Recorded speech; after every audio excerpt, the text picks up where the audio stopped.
ہے، کاش میں بہت پہلے ہی یہاں آ گیا ہوتا۔ وجہ یہ ہے میرے عزیزو، کھمبات ایک چھوٹے سے قصبے کا نام ہے یا ایک چھوٹے سے گاؤں کا نام ہے، اور جہاں تک ہمیں سننے میں آیا کہ ایک جنگل تھا، یہاں پر کوئی آبادی نہیں تھی، لیکن ایک آل رسول کے قدم یہاں پر آئے ہیں۔ غوث پاک کا صاحبزادہ یہاں آرام کر رہا ہے، لیکن اس کی خدمت کے لیے بھی جس کو چنا گیا وہ بھی آل غوث ہے، وہ بھی آل رسول ہے۔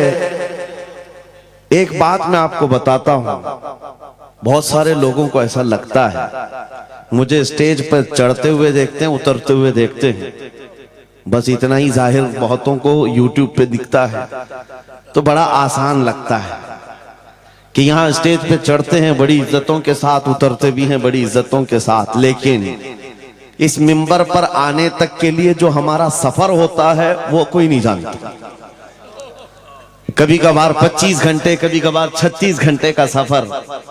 میں یہ مثال اس لیے دے رہا ہوں، اس سجے ہوئے سنورے ہوئے ماحول کو دیکھ کر کچھ لوگوں کے دماغ میں یہ بات آتی ہے حضرت رئیس اشرف صاحب کو پکا پکایا ہوا حلوہ مل گیا، یہ جنگل کو منگل بنانے میں کئی سال بیت گئے، ہزاروں سال نرگس اپنی بے نوری پہ روتی رہی، بڑی مشکل سے ہوتا ہے چمن میں دیداور پیدا۔ آج بدگمانی کرنے والوں کی ایک الگ قطار ہے، ان لوگوں کو ایسا لگتا ہے کہ ماحول جم گیا ہے اور ان کو پکا پکایا ہوا ملا ہے۔ ارے نادانو، سفر کرو تمہیں پتا چلے گا 40 سال کا سفر کیا ہوتا ہے۔ نعرہ تکبیر، نعرہ رسالت، عرس سرکار شاہ میرا، ہماری طاقت ہماری ہمت۔ ارے کسی قصبے سے، کسی دیہات سے کوئی ایک چھوٹے خاندان کا طالب علم آ کر کے بس گیا ہوتا تو سمجھ میں آتی بات کہ گھر بھار کچھ نہیں ہے، کھانے پینے کی کمی تھی، نکل گیا تھا، لیکن یہ اس خاندان سے آیا ہوا شہزادہ ہے جہاں اکابر وقت اپنے تاج جوتیوں میں رکھنے پر فخر محسوس کرتے ہیں۔ مخدوم اشرف سمنانی کسی چھپے ہوئے شہزادے کا نام نہیں ہے، ہندوستان کی مانگ کا نام ہے۔ مانگ نہ ہو تو کوئی خوبصورتی نہیں ہے۔ محبوب سمنانی، شاہ سمنا، اس آستانے کا یہ شہزادہ سید اشرف، رئیس اشرف۔ آپ کو ایسا لگ رہا ہوگا کہ ان کی فضیلت میں بیان کرنے کے لیے کھڑا ہوں، عام طور پر میری عادت نہیں ہے، لیکن میں حقیقت بولنے کا ہمیشہ عادی ہوں۔ اس کی وجہ بھی ہے، ابھی ناظم اجلاس آپ سے کہہ رہے تھے، ناظم اجلاس یہ بات کہہ رہے تھے، یہ کس طرح سے نڈر ہو کر کے یہ بات بولتے ہیں، میری بات نہیں ہے۔ آپ ممبئی چل کر کے دیکھیں، یہ معین المشائخ جس وقت چاہے، جس معاملے پر چاہے کھل کر کے بولتے ہیں، یا اگر میں بولتا ہوں بات صرف اتنی ہے میرے عزیزوں، حق بولنے کے لیے خون صاف ہونا چاہیے اور ماں باپ اچھے ہونے چاہیے۔ نعرہ تکبیر، نعرہ رسالت، عرس سرکار شاہ میرا، محافظ ناموس رسالت۔ حلال خون ہو اور ماں باپ صحیح نسب کے ہو، حق بولنے میں ڈر کس بات کا ہے، خوف کس بات کا ہے۔ میں بات اس لیے کہہ رہا ہوں، کوئی اگر کسی دیہات سے، کسی جگہ سے نکل کر کے آیا ہوا ہوتا، حالات کا مارا ہوا ہوتا، اور آ کر کے کسی جنگل میں کوئی گھر بنانے کی کوشش کر رہا ہوتا تو تم یہ کہتے بنگلہ دیش سے آیا ہے بیچارہ، برما سے آیا ہوا ہے بیچارہ۔ یہ اس آستانے سے آیا ہے جہاں وقت کے بادشاہ بھی اپنی نسبت پر فخر کرتے ہیں۔ شاہ سمنا کا سید رئیس اشرف کو کیا کمی تھی؟ کیا ماں باپ کمزور تھے؟ کیا خاندان کمزور تھا؟ کیا ان کے پاس نسب کی کمی تھی یا دولت کی کمی تھی؟ کچھ نہ ہو کر کے اگر سب چھوڑ کر ایک جنگل میں آ کر آباد ہوتا ہے، یہ آل رسول کی شان ہے، یہ آل رسول کی شان ہے۔ اس لیے میں آپ کو بلا مبالغہ یہ بات کہہ رہا ہوں، مجھے فخر ہے اس بات کے لیے کیونکہ میرے باپ نے بچپن سے ہمیں 3 چیزیں سکھائی ہے جو رسول پاک کی حدیث ہے۔ میرے آقا نے فرمایا علموا اولادکم 3 خصال، حب نبیکم وحب اہل بیتہ وتلاوت القرآن۔ میرے آقا نے فرمایا اپنے بچوں کو 3 باتیں سکھا کر کے جانا۔ نمبر 1 اپنے نبی کی محبت سکھاؤ، نمبر 2 نبی کی اہل بیت کی محبت سکھاؤ، اور نمبر 3 قرآن پاک سکھا کر جاؤ۔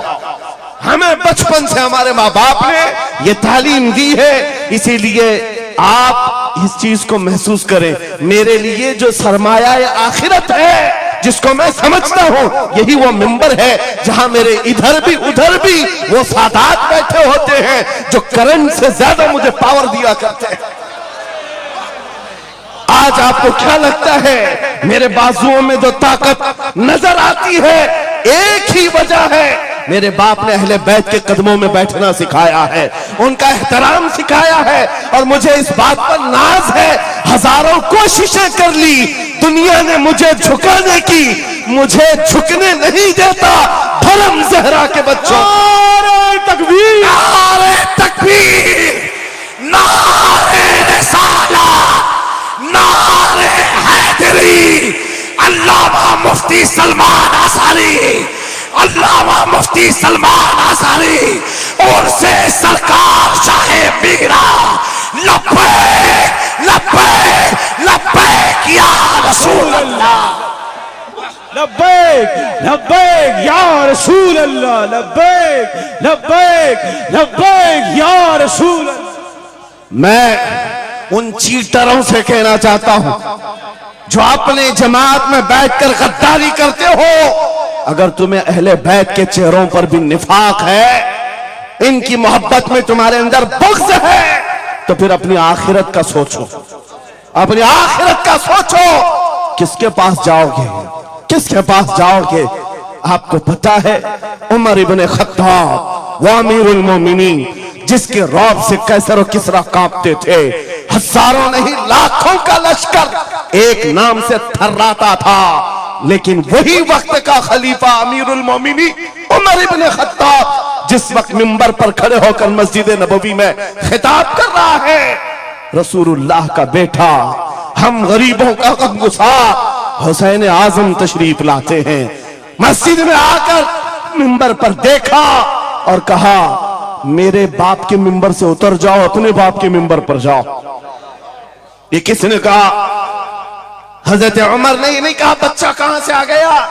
حضور کے انتقال کے بعد اہل بیت کا سلسلہ ختم ہوا، فوراً وقت کا خلیفہ اتر آتا ہے، امیر المومنین منبر سے نیچے آ گئے، گھٹنے زمین پر رکھا، گھٹنے زمین پر رکھا اور کہا شہزادے آپ نے بالکل سچ کہا، یہ منبر آپ کے باپ کا ہے، یہ آپ کے نانا کا ہے، میرے باپ کا کوئی منبر نہیں، عمر کے پاس جو کچھ ہے وہ آپ کے نانا کا ہے،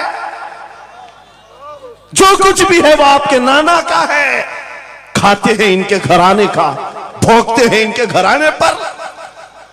یہ نہ مزاج فاروقی ہے نہ یہ مزاج صدیقی ہے۔ آپ کو میں بتاؤں پھر حضرت عمر نے کیا کہا، اگر شہزادے آپ اجازت دے دیں تو میں منبر پر چڑھوں۔ ان کے سامنے بولنے کی جسارت کس کی تھی؟